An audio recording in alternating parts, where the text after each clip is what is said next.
So hello everyone, my name is Pankaj Vaghela और आज start करते हैं topic number 1.5 Coulomb's law according to NCERT. तो कूलम्स लॉ स्टार्ट करने से पहले मैं आपको पॉइंट चार्ज की डेफिनेशन बताना चाहूंगा, आगे भी मैंने पढ़ाई है। If the size of the charge is very small as compare to the distance between them, it's called the point charge. अगर दो चार्ज की साइज है वो काफी स्मॉल है as compare to the distance, उनके दोनों के डिस्टेंस के कंपैरिजन में अगर इनकी साइज वेरी स्मॉल है तो हम इसे चार्ज ना बोल के क्या बोलेंगे, पॉइंट चार्ज बोलेंगे। ठीक है, ओके।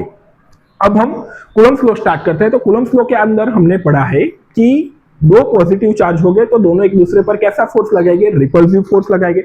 अगर दोनों नेगेटिव चार्ज है तो भी वो रिपल्सिव फोर्स लगाएंगे। अगर एक पॉजिटिव है और एक नेगेटिव है तो दोनों एक दूसरे पर कैसा फोर्स लगाएंगे, अट्रैक्शन फोर्स लगाएंगे। तो दोनों एक दूसरे पर फोर्स लगाते हैं, चाहे वो रिपल्सिव हो चाहे वो अट्रैक्टिव फोर्स हो। तो वो फोर्स कितना लगता है, ये जो रिसर्च की थी वो साइंटिस्ट है कूलम्स, इसीलिए हम पढ़ते हैं कूलम्स लॉ। चलिए समझते हैं। अगर मैं दो चार्ज ले लेता हूं, सपोज मेरा चार्ज है, ये पॉजिटिव चार्ज है और यहां पे ये भी पॉजिटिव चार्ज है, आप कुछ भी ले सकते हैं। इस चार्ज को मैं नाम देता हूं Q1 और इस चार्ज को मैं नाम दे देता हूं Q2। दोनों एक दूसरे से r डिस्टेंस पर रखे गए हैं। अब जो फोर्स है, दोनों पॉजिटिव पॉजिटिव है तो फोर्स कैसा रहेगा, रिपल्सिव फोर्स रहेगा। ये इस तरफ लगेगा और ये इस तरफ लगेगा। तो जो रिपल्सिव फोर्स है वो कैसे मिलता है, तो जो फोर्स है वो डायरेक्टली प्रोपोर्शनल होगा इन दोनों के प्रोडक्ट के Q1 इंटू इन दोनों के प्रोडक्ट के मैग्नीट्यूड का। आप यहाँ पे खास ध्यान रखिएगा कि मैंने यहाँ पे क्या लिया है, मैग्नीट्यूड लिया है। मैंने यहाँ पे साइन नहीं रखी है, प्लस प्लस या प्लस माइनस ऐसा कुछ नहीं रखा।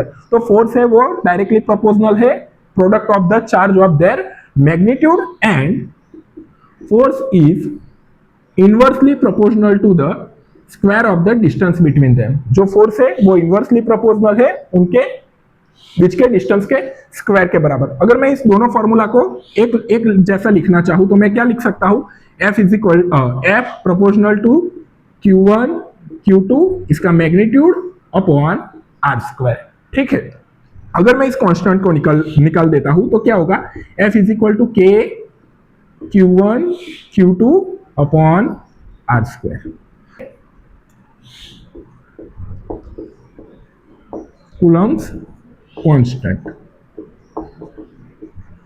ये जो K है इसको हम क्या बोलते हैं, कूलम कांस्टेंट बोलते हैं। ठीक है, चलिए ये जो फॉर्मूला है ये आपको क्या दिखा रहा है, जो दोनों चार्जेस एक दूसरे पर जो रिपल्सिव फोर्स लगाएंगे वो कितना होगा, वो ये फॉर्मूला दिखा रहा है। अब चलिए स्टेटमेंट पढ़ते हैं। यहां पे देख लीजिए, force is directly proportional to the product of the magnitude of the two charges. Force is the directly proportional of the magnitude of the two charges and inversely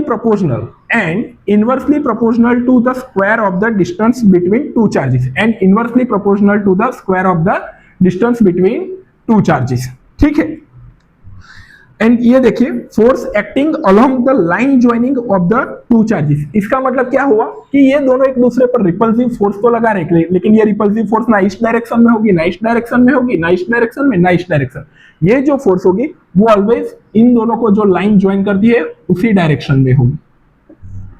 जो लास्ट लाइन है वो यही बता रही है। तो जो कूलम्स ने ये फॉर्मूला डिराइव किया था और उसके ऊपर से जो ये स्टेटमेंट लिखा था कूलम्स ने, वो कैसे लिखा था वो हम थोड़ा समझते हैं अकॉर्डिंग टू एनसीईआरटी। कूलम्स ने जो फॉर्मूला निकाला था, दोनों चार्ज के बीच में जो फोर्स लगता है वो होता है F is equal to K Q1 Q2 of the end upon R square. अब देखिए ये फॉर्मूला जो कूलम्स ने निकाला था वो कैसे निकाला था, तो उसने टोरिजन बैलेंस नाम का एक एपरेटस आता है उसका यूज किया था। आप स्टार करके एनसीईआरटी में लास्ट में लिखा होगा टोरिजन बैलेंस क्या है, जिससे कैपिटल G ग्रेविटेशनल कांस्टेंट का जो वैल्यू है वो भी कैवेंडिश ने ढूंढा था। आप इंटरनेट पर सर्च कर लीजिएगा, वो ज्यादा एग्जाम में आता नहीं है लेकिन फिर भी एनसीईआरटी में है तो मैंने आपको बता दिया। अब देखिए, तो उन्होंने क्या किया था कूलम्स ने, तो कूलम्स ने क्या किया कि दो मेटालिक बॉल लिए, एक बॉल पर जो चार्ज था वो Q था और एक बॉल पर जो चार्ज था वो कैसा था, न्यूट्रल था। न्यूट्रल इसका मीन्स क्या है कि इस पर चार्ज कैसा है, जीरो है। अगर मैं एक दूसरे को कांटेक्ट में लाऊं, अगर मैं इस मेटालिक बॉल को एक दूसरे के साथ अगर मैं कांटेक्ट में लाता हूं तो हमें पता है कि जो चार्ज है वो क्या हो जाएगा, दोनों के बीच में क्या हो जाएगा, आधा आधा हो जाएगा। अब यहाँ पे भी चार्ज Q/2 रहेगा और जो ये जो न्यूट्रल था स्टार्टिंग में इस पर भी जो चार्ज होगा वो कैसा होगा, Q/2 हो जाएगा। और देखिए यहाँ पे भी एनसीईआरटी में स्टार करके एक और लास्ट में एक लाइन लिखी होगी नोट करके कि यहाँ पे भी क्या हो रहा है, तो यहाँ पे भी क्या हो रहा है, जो चार्ज का जो कंजर्वेशन है वो यहाँ पे फॉलो कर रहा है। अब देखिए यहाँ पे net charge of the system, देखिए अगर इस सिस्टम का नेट चार्ज देखिए तो Q+0 क्या होगा, चार्ज कितना हुआ, Q हुआ। और यहाँ पे देखिए अगर मैं इस सिस्टम का जो नेट चार्ज है वो मैं देखूं तो वो भी क्या होगा, Q/2 प्लस Q/2 क्या होगा, Q होगा। तो यहाँ पे क्या हो रहा है, चार्ज कंजर्व हो रहा है, ना तो यहाँ पे कोई बाहर से ऐड किया गया है या अंदर से कोई रिमूव किया गया है। ठीक है, फिर से मैं देखता हूं कि अगर फिर आगे कूलम्स ने क्या किया कि ये जो Q/2 का जो मेटालिक बॉल था उसको फिर से एक न्यूट्रल बॉल के साथ कनेक्ट किया, तो अब क्या होगा, ये जो Q/2 चार्ज है वो भी उससे आधा हो जाएगा। तो अब कैसे चार्ज बनेंगे, Q/4 और Q/4। सिमिलरली अगर आप ऐसे करेंगे तो आपको क्या मिलेंगे, Q मिलेगा, फिर Q/2 मिलेगा, फिर क्या मिलेगा, Q/4 मिलेगा, उसके बाद क्या मिलेगा, Q/8, ऐसी आपको पेयर मिलती रहेगी। तो अब यहाँ पे कूलम ने क्या किया कि उसने सबसे पहले तो डिस्टेंस फिक्स रखा, उसने सबसे पहले क्या किया, डिस्टेंस फिक्स रखा, जो डिस्टेंस था वो फिक्स रखा और उन्होंने यहाँ पे पेयर बदली। पहला जो पेयर लिया था उसमें दोनों चार्ज Q/2 रखे, फिर उसने क्या किया कि सेम डिस्टेंस रखा और जो दूसरी पेयर ली उसमें उसने क्या लिया, Q/4 लिया, फिर सिमिलरली उसने Q/8 लिया, डिस्टेंस यहाँ पे देख लीजिए सेम रखा है। ठीक है, यहाँ पे डिस्टेंस उसने क्या रखा, सेम रखा, और जो भी इन दोनों के बीच में जो फोर्स आ रहा था उसने वो मेजर कर लिया। अब वो क्या कर रहा है कि इस बार उसने डिस्टेंस फिक्स रखा, अब जो दूसरी बार कर रहा है उसके अंदर उसने एक पेयर है उसको फिक्स कर दिया। सपोज उसने ले लिया Q/2, इस बार उसने Q/2 चार्ज की जो पेयर है उसको फिक्स कर दिया और उसके बीच के डिस्टेंस को वेरी करते गए। पहले ये इतना डिस्टेंस रखा और फोर्स मेजर कर लिया, फिर क्या किया उसने, फिर जो डिस्टेंस है वो थोड़ा बढ़ाया और फिर मेजर किया। ठीक है, यहाँ पे देखिए जो पेयर ऑफ चार्जेस है वो फिक्स है और जो डिस्टेंस है वो कैसा बढ़ रहा है।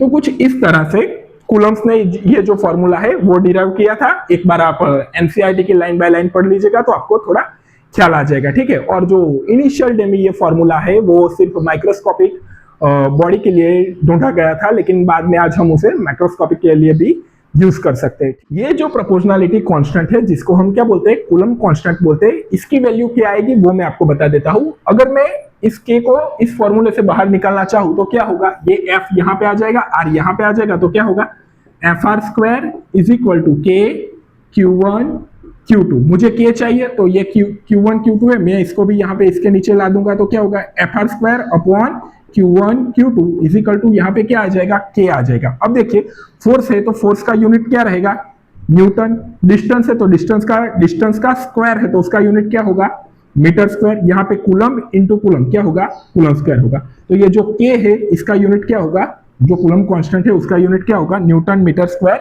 Into upon coulomb square. यहाँ पे जो K की वैल्यू है वो K की वैल्यू दी गई है, K is equal to 9 into 10⁹ newton metre square upon coulomb square. अब ये भी वैल्यू कैसे आई है वो भी एनसीईआरटी में दिखाया गया है कि अगर आप दो चार्जेस है Q1 और Q2 और दोनों का जो चार्ज है वो 1 कूलम और 1 कूलम है और दोनों को आप एक दूसरे से 1 मीटर डिस्टेंस पर रखते हो, तो जो एक दूसरे पर जो फोर्स लगा रहे होगे वो फोर्स कितनी होगी, 9 इंटू 10⁹। मैं यहाँ पे आपको दिखाता हूँ।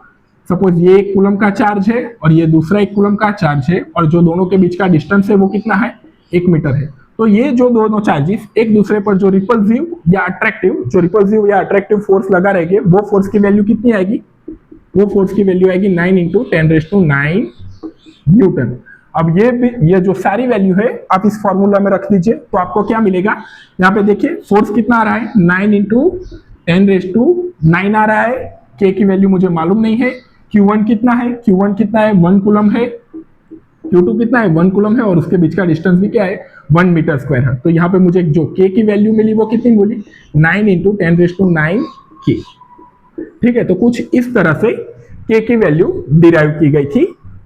ओके, और इसके बाद आगे जाके साइंटिस्टों ने क्या किया कि आगे जाके साइंटिस्टों ने इस K की जगह कन्वेंसिंग के लिए सिंप्लिसिटी के लिए के की जगह वो क्या लिखने लगे, 1/4πε0। तो अब जो फॉर्मूला लिखा जाएगा कूलम्ब्स लॉ का वो कैसा लिखा जाएगा, आप यहां पे देखिए F is equal to K Q1 Q2 upon R square था। अब जो ये K है उसकी जगह मैं क्या लिखूंगा, 1/4πε0। तो क्या आ जाएगा 1/4πε0 Q1 Q2 upon R square. तो ये भी कूलम्ब्स लॉ का ही फॉर्मूला है। अब आप समझिए कि ये जो एप्सिलॉन जीरो है, ये एप्सिलॉन जीरो क्या है, epsilon zero is the permittivity of free space.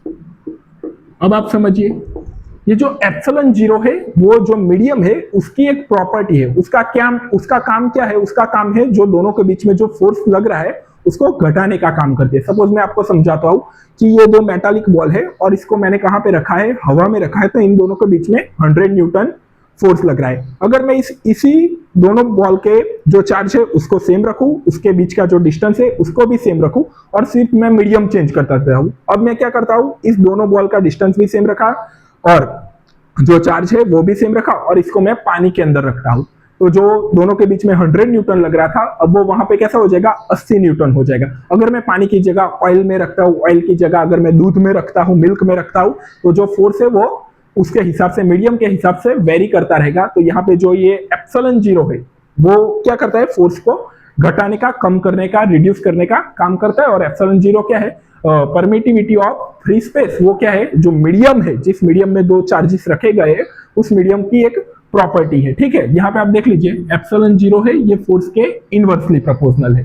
ठीक है, अगर मैं एप्सिलॉन जीरो की वैल्यू की बात करूं तो एप्सिलॉन जीरो की वैल्यू क्या आएगी, हमने क्या लिखा, के की जगह क्या लिखा है, के की जगह लिखा है 1/4πε0 और के की वैल्यू हमें मालूम है, यस के की वैल्यू क्या है 9 × 10⁻⁹ और इसके पीछे क्या आएगा, जो यूनिट है वो newton metre square upon coulomb square is equal to, यहाँ पे सामने क्या है 1/4πε0। अगर मैं एप्सिलॉन जीरो को यहां पे लाऊं तो क्या होगा, epsilon zero is equal to 1/4π into क्या होगा 9 × 10⁻⁹ newton metre square upon coulomb square. यहां पे मैं 4π है, 4π की जगह मैं क्या लिख सकता हूं, 4 इंटू पाई की जगह मैं क्या लिख सकता हूं 3 × 3.14। अब देखिए ये जो कूलम स्क्वायर है वो कहां पर चला जाएगा, ऊपर चला जाएगा। तो आपको जो फाइनल आंसर मिलेगा वो कितना मिलेगा, मैं यहां पे लिख कर देता हूं आपको। तो जो आपको जो फाइनल आंसर मिलेगा वो क्या होगा, एप्सिलॉन जीरो इज